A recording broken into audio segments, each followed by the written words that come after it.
So ako si Andrea Mabog and ito yung final output ko. Final term quiz 1. Sa iyong pananaw, alin sa tatlong sangkap, kaalaman, kasanayan, karangalan ang pinakamahirap panatilihin sa pamumuno at bakit?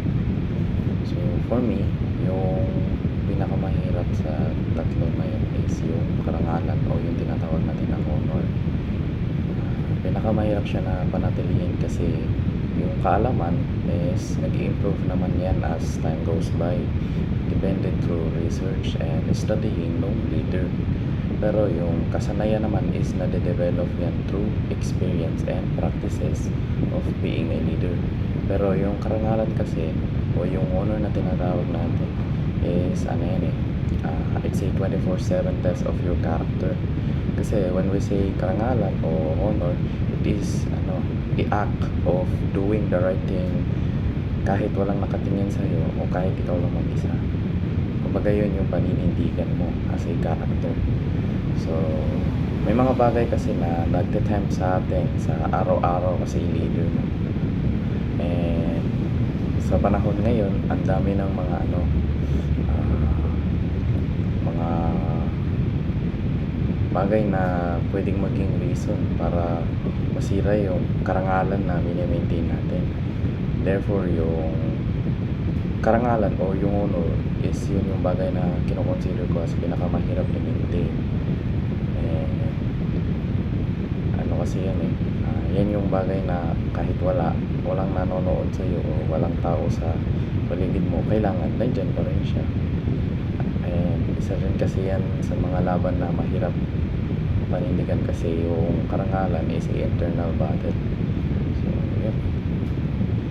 Next question naman is, paano mo ipapakita ang pagiging epektibong leader kung sakaling ikaw ay maatasan sa isang responsibilidad na labas sa iyong kagustuhan o kakayanan?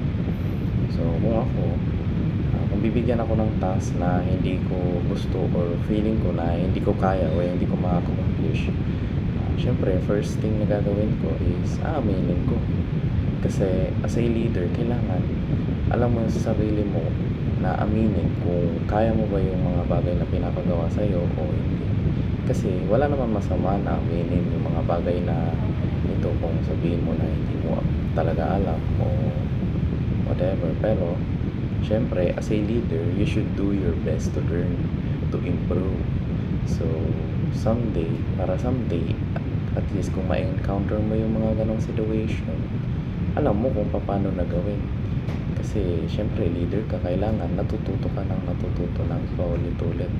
And kailangan as a leader, yung weaknesses mo is paunti as time goes by para mas maging effective and efficient na leader ka. So, kailangan yan. And sometimes kasi kahit sabihin mo na leader ka, meron tayong mga members natin na alam mo na may mga bagay na alam sila na hindi mo alam.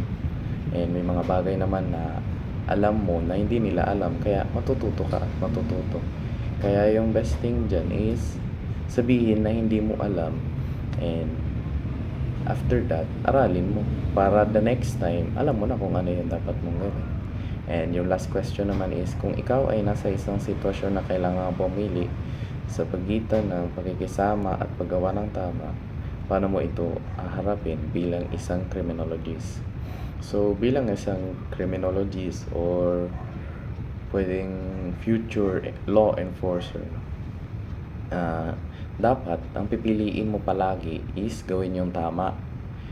Kasi yung loyalty na ino-offer mo is hindi nasa mga tao na nasa paligid mo, but rather sa public or sa society natin. Kasi yun yung principle ng justice. Piliin kung ano yung tama kaysa sa pakikisama. Kasi kung pakikisama lang, ano yung paninindigan mo nun? Yung pakikisama mo sa mga tao sa paligid mo, di ba? And yun.